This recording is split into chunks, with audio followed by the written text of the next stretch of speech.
नमस्कार दोस्तों, आज हम बात करने वाले हैं केरला राज्य के तिरुवनंतपुरम में स्थित पद्मनाभ स्वामी मंदिर की। इस मंदिर में भगवान विष्णु की इतनी बड़ी प्रतिमा लेटी हुई अवस्था में स्थापित है, लेकिन कई लोगों द्वारा आज भी यही कहा जाता है कि ये मूर्ति यानी ये प्रतिमा भगवान विष्णु की नहीं बल्कि बुद्ध की है। अब ये चीज आपको सोचने पर मजबूर कर देगी कि इतिहास का एक ऐसा रहस्यमयी मंदिर जो रहस्यमयी तो है ही, लेकिन भारत के सबसे अमीर मंदिरों में से एक इसे माना जाता है।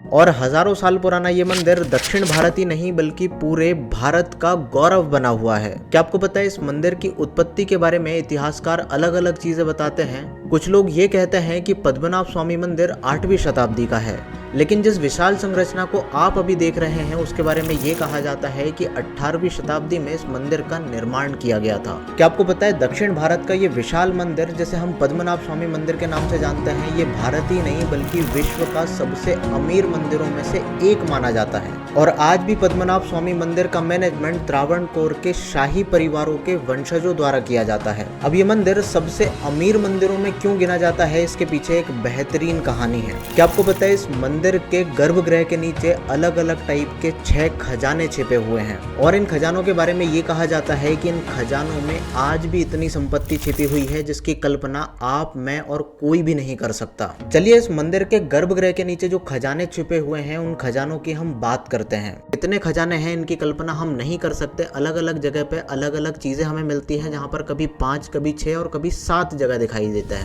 लेकिन क्या आपको पता है इन सभी खजानों में से एक खजाना जिसे वॉल्ट ए के नाम से जाना जाता था उसे अभी तक निकाल लिया गया है। क्या आपको पता है वर्ष 2011 में इस मंदिर के एक तहखाने को खोला गया था जिसे वॉल्ट ए के नाम से जाना जाता है, और जब इसे खोला गया तो नीचे एक अंधेरा कमरा मिला जिसमें अनेक मूल्यवान वस्तुएं थी। आधिकारिक आंकड़ों की बात हम नहीं करते हैं, लेकिन वॉल्ट ए के बारे में ये कहा जाता है कि इसमें हजारों करोड़ की संपत्ति मिली थी जिसमें सोना, चांदी और हीरे जवाहरात थे। और ऐसे ही इस मंदिर में ABCDEF इस टाइप के तकरीबन 6 खजाने स्थापित हैं। इनमें से बी वॉल्ट को छोड़कर बाकी सभी को खोल लिया गया है, लेकिन बी वॉल्ट अभी भी खुला नहीं है। वॉल्ट बी के बारे में ये कहा जाता है कि कथित तौर पर 1880 में जब एक सूखा पड़ा था उस टाइम पे वॉल्ट बी को खोला गया था आम जनता के लिए, जिससे उनकी खाने पीने और अन्य चीजों की पूर्ति हो सके। लेकिन एक इंटरेस्टिंग चीज मैं आपको बताता हूँ कि वॉल्ट बी के बारे में ये कहा जाता है कि इसमें इतना सारा धन है जिसकी कल्पना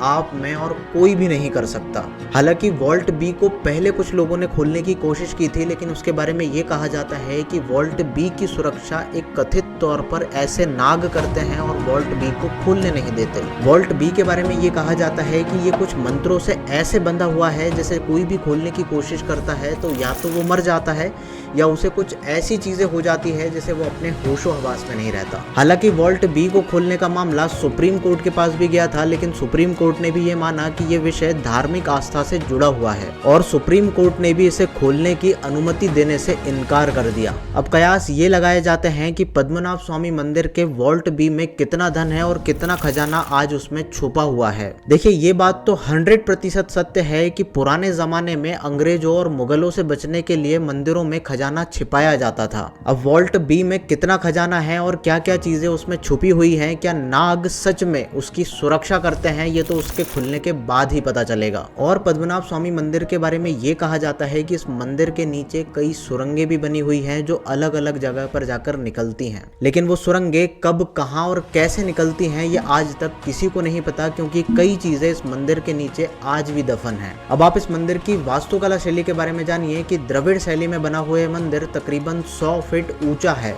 और इसी मंदिर में भगवान विष्णु की तकरीबन 18 फीट लंबी एक प्रतिमा जो लेटी हुई अवस्था में स्थापित है, जिसे 3 दरवाजों से देखा जा सकता है। अब आपको क्या लगता है इस मंदिर की रहस्यमयी चीजों के बारे में, आप मुझे कमेंट करके जरूर बताइएगा। यदि आपने ये वीडियो यहाँ तक देखा है तो उम्मीद है ये वीडियो आपको पसंद आया होगा। इस वीडियो को शेयर जरूर कीजिएगा। मिलते हैं अगले वीडियो में, तब तक के लिए धन्यवाद।